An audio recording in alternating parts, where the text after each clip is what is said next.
Hello guys, मेरा नाम है तुषार और आप सभी का स्वागत है मेरे यूट्यूब चैनल tushar.education पे।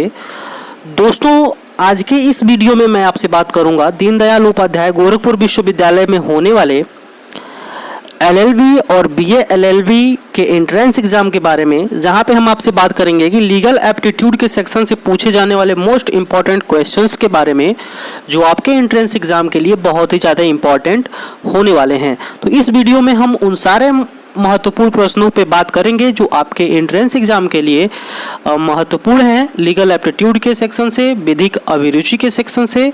आपको पता है कि आपके सिलेबस के अकॉर्डिंग 50 क्वेश्चन आपके एलएलबी के एंट्रेंस एग्जाम में पूछे जाएंगे लीगल एप्टीट्यूड के सेक्शन से, और 20 क्वेश्चन आपके बीए एलएलबी के एंट्रेंस एग्जाम में पूछे जाएंगे। तो ये वीडियो आपके लिए बहुत ही ज़्यादा इंपॉर्टेंट है और इस वीडियो में बताए गए सारे क्वेश्चंस आपके एंट्रेंस के पॉइंट ऑफ व्यू से काफ़ी इंपॉर्टेंट है। तो इस वीडियो को अंत तक देखिएगा और साथ ही साथ आप इसके नोट्स भी बनाते चलेंगे, ताकि आपके एंट्रेंस के टाइम पे, एंट्रेंस के 1 या 2 दिन पहले आप इसको अच्छी तरीके से रिवाइज करके जा सके एग्जाम हॉल में। तो इस वीडियो को अंत तक देखिए, और आप मेरे इस चैनल पे पहली बार विजिट कर रहे हैं तो इस चैनल को जरूर सब्सक्राइब कर लीजिएगा, क्योंकि इस चैनल से आपके एंट्रेंस एग्जाम के लिए तो फ़ायदा होगा ही, साथ ही साथ मैं आपके काउंसलिंग के टाइम पे भी जो भी अपडेट्स होंगी वो मैं आप तक पहुंचाता रहूँगा। तो आप इस चैनल को जरूर सब्सक्राइब कर लीजिएगा, और ये वीडियो आपको पसंद आए तो इस वीडियो को जरूर लाइक करिएगा। तो आइए दोस्तों, इस वीडियो में आगे बढ़ते हैं और बात करते हैं इंपॉर्टेंट क्वेश्चंस की। तो यहाँ पे सबसे पहला जो क्वेश्चन रहेगा हमारा इस वीडियो का, वो है कि who is union minister of law and justice at present. तो ये करंट अफेयर्स का क्वेश्चन है और लीगल एप्टीट्यूड के सेक्शन से इंपॉर्टेंट क्वेश्चन है। तो मैं आपको बताता चलूँ कि who is union minister of law and justice at present. जो प्रेजेंट टाइम में लॉ एंड जस्टिस मिनिस्टर हैं वो कौन है, ये आपसे पूछ सकता है। तो श्री किरण रिजिजू का नाम आप याद रखेंगे। ये हैं हमारे प्रेजेंट टाइम के लॉ एंड जस्टिस मिनिस्टर, ठीक है, यूनियन मिनिस्टर। तो इनका नाम आप ध्यान रखिएगा। दूसरा क्वेश्चन है, तो general law of crime in India is contained in. तो ये जो हमारे यहाँ जनरल लॉ है क्राइम का, वो है द इंडियन पेनल कोड के अंतर्गत ये आता है। तो जो भारतीय दंड संहिता है 1860 की, उसके अंतर्गत ये हमारा जो है जनरल लॉ ऑफ क्राइम आता है। तो आप इसको ध्यान में रखेंगे, द इंडियन पेनल कोड 1816। अब यहाँ पे मैं आपको बताता चलूँ कि इस आईपीसी के सेक्शन के लिए मैंने एक इंपॉर्टेंट वीडियो डाल रखी है अपने चैनल पे, जहाँ पे मैंने आईपीसी के बेसिक्स भी बताए हुए हैं, मतलब उसके हिस्ट्री के बारे में भी बताया हुआ है थोड़ा बहुत, और जो भी इंपॉर्टेंट क्वेश्चन है तो पर्टिकुलर उस वीडियो में केवल आईपीसी के सेक्शन से जो भी इंपॉर्टेंट क्वेश्चन है उनके बारे में बात की गई है। तो आप इस वीडियो को भी जाके देख सकते हैं, जहाँ से आपको और इंपॉर्टेंट क्वेश्चन मिलेंगे। तो आपको मैं बता दूं कि यहाँ पे जो हमारा दूसरा क्वेश्चन था वो था general law of crime in India contained in, तो इंडियन पेनल कोड 1860। अब यहाँ पे आपसे फुल फॉर्म भी पूछा जा सकता है कि आईपीसी की फुल फॉर्म क्या होती है, तो ये आप ध्यान में रखेंगे, the Indian panel code. Third question है कि who is associated with drafting of the IPC. तो लॉर्ड मैकाले का नाम आप ध्यान रखेंगे। बहुत ही इंपॉर्टेंट क्वेश्चन है कि जो कमेटी बनी थी आईपीसी के फॉर्मिंग के लिए, जो आईपीसी यानी कि इंडियन पेनल कोड बनाने के लिए जो कमेटी बनी थी, उसके एसोसिएट मेंबर कौन थे, तो लॉर्ड मैकाले आप यहाँ पे ध्यान रखेंगे। मैं आपको एक बार फिर बता दूं कि आप वो वीडियो जाके जरूर देखिएगा आईपीसी वाली, वहाँ पे मैंने बहुत इंपॉर्टेंट क्वेश्चन बता रखे हैं आईपीसी से रिलेटेड ही। तो इस वीडियो में भी कुछ क्वेश्चन है और उस वीडियो को तो जरूर देखिएगा, तो आपका आईपीसी का सेक्शन से सारे इंपॉर्टेंट जो क्वेश्चन है वो आपके कंप्लीट हो जाएंगे। तो तीसरे क्वेश्चन का आंसर हो गया लॉर्ड मैकाले। यदि हम बात करें चौथे क्वेश्चन की, तो the Indian panel code extends to. जो इंडियन पेनल कोड है वो लागू होता है, तो अब ये पूरे भारत पे लागू होता है। पहले ये जम्मू कश्मीर को छोड़ के पूरे भारत पे लागू होता था, लेकिन अब ये पूरे भारत पे लागू होता है, तो आप इस बात का ध्यान रखेंगे। The Indian panel Code drafted by Macaulay's committee was first time introduced in 1862। तो यहाँ आप ध्यान दे के चलेंगे कि मैंने मैकाले का नाम बताया, जो ड्राफ्टिंग कमेटी के एसोसिएट मेंबर थे, और ये जो बनी जो आईपीसी बन के तैयार हो गई, वो फर्स्ट टाइम इंट्रोड्यूस्ड कब हुई, तो 1862 में इंट्रोड्यूस हुई। और कहाँ पे हुई, तो बंगाल में इसको इंट्रोड्यूस्ड किया गया, ठीक है। तो ये आप ध्यान रखेंगे कि जो ये इंडियन पेनल कोड है वो फर्स्ट टाइम कब इंट्रोड्यूस हुई, तो वो हुई 1862 में। कहाँ पे, तो बंगाल में। तो यहाँ से आपके 2 इंपॉर्टेंट क्वेश्चन निकल के आते हैं। क्वेश्चन नंबर 6 की बात करें, 6 की बात करें, तो the term homicide in criminal law means, यानी कि जो टर्म होमिसाइड है उसका क्रिमिनल लॉ के अंतर्गत क्या मतलब होता है।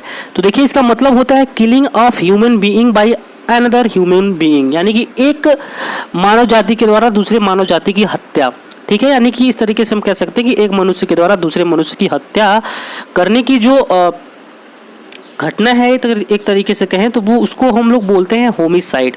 होमिसाइड का मतलब होता है एक मनुष्य के द्वारा दूसरे मनुष्य की हत्या। ठीक है, आई होप आपको समझ में आ रहा है।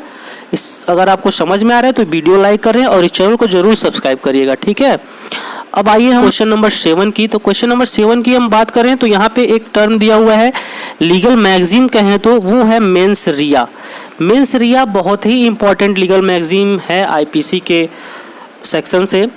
तो इस पे ध्यान दीजिए कि मेंस रिया का मतलब क्या होता है। तो मेंस रिया का मतलब होता है गिल्टी माइंड। गिल्टी माइंड का मतलब होता है दोषपूर्ण मस्तिष्क।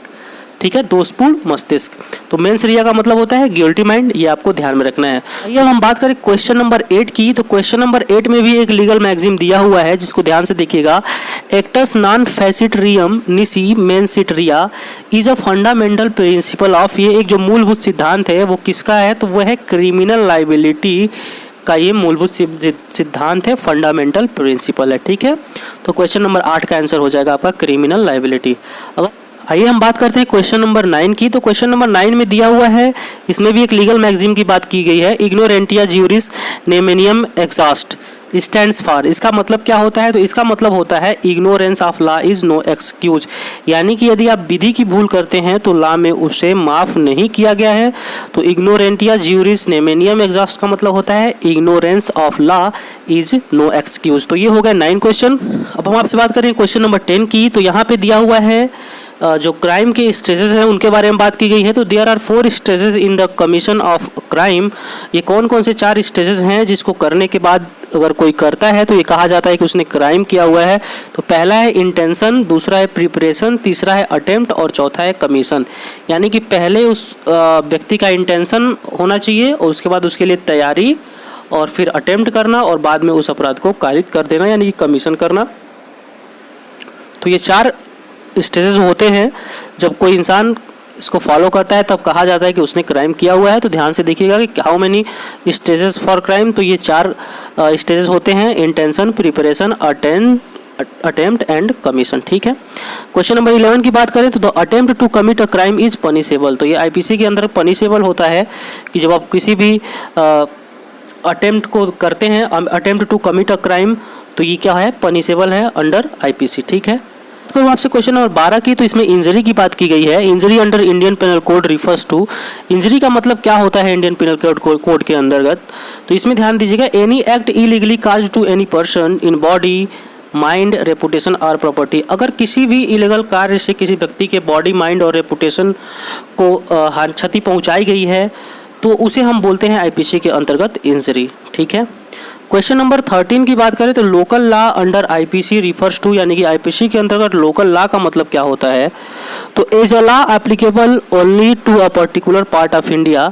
लोकल लॉ का मतलब होता है कि ऐसा लॉ जो एप्लीकेबल है only to a particular part, किसी विशेष भाग में इंडिया के, भारत के किसी विशेष भाग में लागू होता है वो लॉ, तो उसे हम लोकल लॉ बोलते हैं। ठीक है, तो क्वेश्चन नंबर 13 का आंसर ये हो गया। एक टर्म है डोली कैपेक्स। डोली कैपेक्स का मतलब क्या होता है आईपीसी के अंतर्गत, तो इसका मतलब होता है capacitated to commit a crime. Capacitated to commit a crime.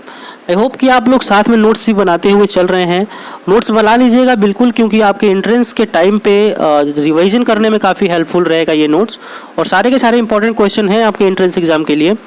तो ये ध्यान में रखते हुए आप नोट्स बनाइए और इसको रिवाइज करके अच्छे से जाइए, आपका पेपर निश्चित ही अच्छा होगा। अभी बहुत ही सारे इंपॉर्टेंट क्वेश्चंस आएंगे आगे। अभी इस वीडियो में हम कुछ इंपॉर्टेंट क्वेश्चन की बात कर रहे हैं और आगे अन्य वीडियो में भी हम इंपॉर्टेंट क्वेश्चन की बात करेंगे। तो आप सारे क्वेश्चन एक बार नोट करते चलिए ताकि रिविजन करते टाइम आपको दिक्कत ना हो और आसानी से आप एंट्रेंस एग्जाम क्लियर कर पाएँ। अब देखिए क्वेश्चन नंबर 15 की हम बात करेंगे। तो क्वेश्चन नंबर 15 की बात करें तो यहाँ पे देखिए, law excuses acts done under influence of intoxication. The intoxication, अगर आप नशे की हालत में किसी कार्य को करते हैं तो लॉ उसको एक्सक्यूज करता है, लेकिन वो नशा क्या होना चाहिए, मस्ट बी इनवॉलेंटरी, यानी कि वो स्वैच्छिक नहीं होना चाहिए, ऐच्छिक नहीं होना चाहिए। वो इनवॉलेंट्री होना चाहिए, कि अनैच्छिक होना चाहिए, यानी कि आपने अपनी इच्छा से नशा नहीं किया हुआ है बल्कि आपको किसी अन्य कारण से नशा हुआ है, किसी दूसरे के द्वारा नशा हुआ है, तो आपको लॉ में एक्सक्यूज मिलता है इंटॉक्सिकेशन का। ठीक है, तो क्वेश्चन नंबर 15 का आंसर होगा कि मस्ट बी इनवॉलेंटरली, यानी कि वो जो इंटॉक्सिकेशन है वो इनवॉलेंटरली होना चाहिए। ठीक है, अब हम बात करेंगे आपसे क्वेश्चन नंबर 16 की। तो what is true with rights of private defence in criminal law. Criminal law के अंतर्गत जो प्राइवेट डिफेंस है उसका क्या मतलब होता है। तो देखिए, private defence of property of self of or any other person. Private defence of property यानी कि संपत्ति की सुरक्षा ऑफ सेल्फ, अपनी या किसी और की संपत्ति की सुरक्षा, and private defence of body, और अपनी या फिर किसी दूसरे के बॉडी की सुरक्षा जो है वो प्राइवेट डिफेंस के अंतर्गत आती है। और प्राइवेट डिफेंस के अंतर्गत लॉ में आपको जो संरक्षण प्राप्त है आईपीसी के विभिन्न सेक्शन के द्वारा आपको प्राइवेट डिफेंस के अंतर्गत क्या आता है, आपको संरक्षण प्राप्त है। तो प्राइवेट डिफेंस के अंतर्गत आता है अपनी प्रॉपर्टी या किसी दूसरे की प्रॉपर्टी की रक्षा करना, या फिर अपने शरीर या किसी दूसरे के शरीर की रक्षा करना, तो ये आता है प्राइवेट डिफेंस के अंतर्गत। तो क्वेश्चन नंबर 16 का आंसर ये होगा। अब बात करें हम क्वेश्चन नंबर 17 की, तो उसमें ध्यान दीजिएगा। The right to private defense is a recognized defense in law of crimes. A person may even kill the assailant and escape criminal liability if the assailant intends. देखिए, प्राइवेट डिफेंस के लिए आप किसी की हत्या भी कर सकते हैं, प्राइवेट डिफेंस के लिए आप किसी की हत्या भी कर सकते हैं और वो हत्या को माफ़ किया जा सकता है, आपको एक्सक्यूज मिल सकता है। क्रिमिनल लाइबिलिटी के अंतर्गत आप जो है अपने क्रिमिनल लाइबिलिटी से एस्केप कर सकते हैं, लेकिन किन दशाओं में आप किसी की हत्या कर सकते हैं, तो उस चीज़ के बारे में बात की गई है इस क्वेश्चन नंबर 17 में।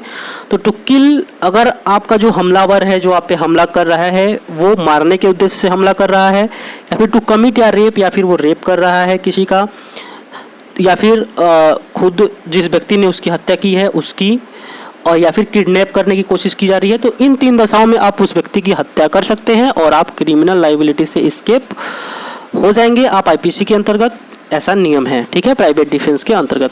और sentence of death by a lower court, जो लोअर कोर्ट जो सज़ा सुनाती है मौत की, सेंटेंस ऑफ डेथ, वो क्या होनी चाहिए, must be confirm by high court, उसे हाई कोर्ट से कंफर्म होना चाहिए। तो क्वेश्चन नंबर 18 का आंसर ये हो जाएगा।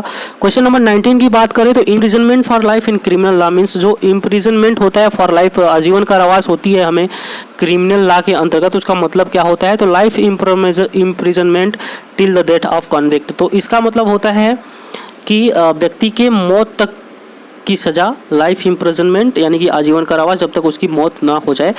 अब यहाँ पे ये आपको डायरेक्ट आंसर बताया जा रहा है कि life imprisonment till the death of convict. इसके बाद इसके 2-3 फैक्ट और भी हैं जो मैं समझता हूँ आपके लिए यहाँ पे ज़रूरी नहीं है, तो आप बस यहाँ पे ये ध्यान रखें, life imprisonment till the death of convict, यानी कि जो दोषी है उसके मौत तक की जो है वो सारा कुछ आपके लाइफ इम्प्रिजनमेंट के अंतर्गत आ जाता है।